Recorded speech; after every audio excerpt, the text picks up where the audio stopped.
When you log into Edmentum, you will come to this page. This is your Edmentum Sensei page. This is where all messages and alerts that you have from your students and from their coursework will come here. You will basically find the message, click on it, read the message, either reply to your student or close out. But always make note of it. Once you've done that, then you will X out of the message to clear all your messages. We will not focus on Edmentum Sensei at first. I want to go into CourseWare, and then we will discuss Edmentum Sensei at another time. But quickly going through all your messages is very, very important, and that should be the first thing you do every day. But let's go into the top taskbar where we see 4 apps. I will only focus on these 2, Edmentum Sensei, which we'll do later on, and CourseWare. When you highlight CourseWare, you should see the name of your school. If you're at Central, Parkview, Henderson, and so on and so forth. The school I'm in is called Training. I shall click on Training. And when we're here, we see a menu tab. We won't focus so much on this, but this is actually called the My Course Section page. We also have in the top right-hand corner the Help Center. And this is very important because if you don't remember anything, you can definitely go into the Help Center, type in My Course Sections, or type in grading, and you will have a resource for that. You can also do a tutorial or tour of this page, and this is your how-to tour. So this is an important feature that if you're stuck, I use it all the time. I go to Help Center and I do a search to get a PDF on how to do what I need to get done. These big apps you have here, you have My Course Sections, Classroom, Students, My Active Task. The 2 important ones for you here at this point in time for this video is My Course Sections and My Students. We're focused mostly on My Course Sections. The next area, we have our active sections. This is basically all the courses I teach.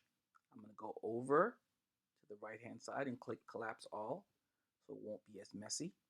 So basically, these are the number of courses I teach. I teach Algebra 2, Geometry, and Pre-Calculus. And the sections of each are located beside the course. So if you teach Pre-Calculus only, or you teach Geometry and Pre-Calculus, you should only have 2 courses, and then you'll have the number of sections beside them. So if you teach 6 classes, 2 Geometry, 4 Pre-Calculus, you'll have the number of sections right underneath. Over here is the quick reports. So I can go over here and actually see how my students are doing from course module mastery. I could do a detailed score report, which is actually a download of the grade book. And I could see how the students are doing as a PDF where I could actually send them and send a message, hey, you're not doing too well. So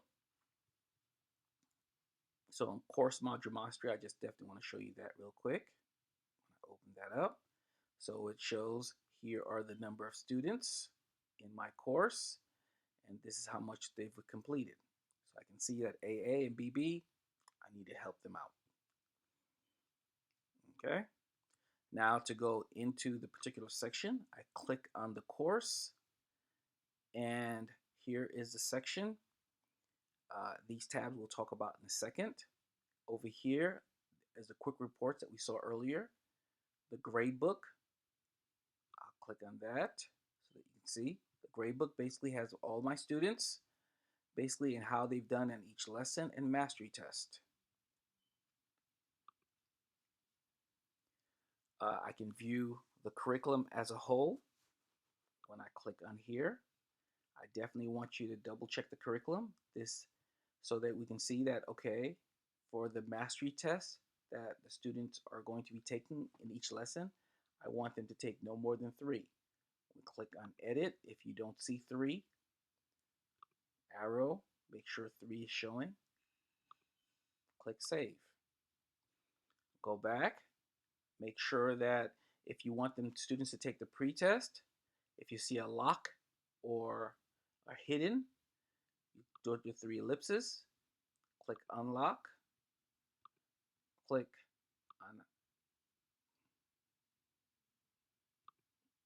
on unhide, I'm sorry, and save changes. Now the students can take the pretest for the assessment. But make sure all your post-tests are locked. So if you don't see a little locked here, make sure you go back, lock it, and save.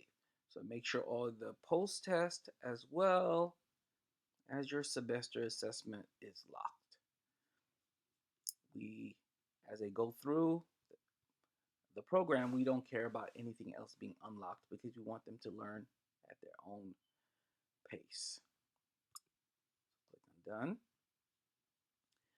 And so section settings, when you click on here, this basically has the name of the instructor, has the end date.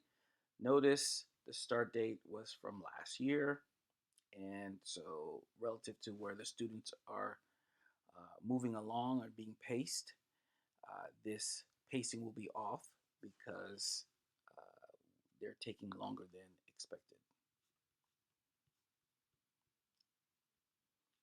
Okay, let's click on done. Okay, so once we're go back, click on the course. Once we click on the course itself, we can see that, hey, this is where these little icons, my students, how many off pace. We're not going to worry about these running men. We definitely want to make sure that what's locked is locked. Basically, this is looking at mastery test and what's ready to score. So these are the 2 students. Locked and ready to score is important because if I say, oh, 3 students, oh, in this section there needs to be more students, I need to go click add student, put a student name. Okay, so there's another BBB, add selected student. So basically, always double check to make sure you have all your students in. If not, just go to add students to add your students. Now, I want to actually help individual students. So I would click on the individual student. And this is where you can actually lock or unlock the mastery test for the individual student. So within this curriculum piece for the individual student, I get to see what they've mastered, what's locked, what's hidden, how many tries the student has had, how much time they spent on task, what their score is, and now I can actually review the items on their assessment and I can see a report relative to what they've mastered by content area, which is really good for one-on-one meetings with the students. So if I see a student right here, the mastery test, they got an 80%. Let's say the student got a 60, or right up here, the mastery test got a 0%. The student actually took this, got a 0%, and it is locked. What we would do is after the first shot, the student may email you and say, oh, my assessment is locked. You go back in, you say 1 try, and they only spend 3 minutes. Because we've shared with the student that they need 3 tries to unlock the assessment, they would need to go through the tutorial again. And once they've gone through the tutorial again, it will automatically unlock the assessment 3 times.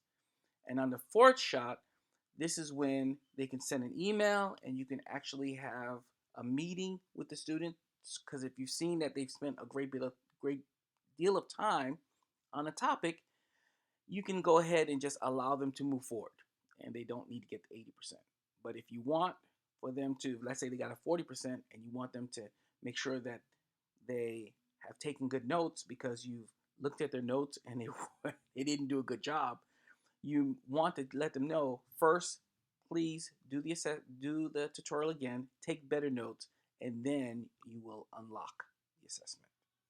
Another way is you can go ahead and view the items for them. You can see what they got wrong, and then you can actually create time with the students to work on the content that they are unsure of, because every time they take the assessment, they keep getting the same thing wrong. So this is where you can go do a one-on-one teach with that student. Okay, so that's basically it in that regard. And notice I have a score. I still have to score an activity for the student. So this is where I can come in and score the activity, which is basically a discussion item or some item that needs to be done. So then I can click on score activity, read it, and give it a score. And basically, this is Edmentum as a whole. Pretty simple to use. Once you get the hang of it, I can share you right now. Initially, it seems daunting, but once you work on it, take your time, you will do awesome. Again, courseware, train. I go to training. I collapse all. I click on the course. I see my sections. I click on the particular section, and then I click on the students, and I can see the individual work. And that's how we do this. Thank you so much. If you have any questions, definitely get in touch with your building tech person if any questions are done. Better yet, go to Help Center. And Help Center actually is a tremendous tool. Thank you so much.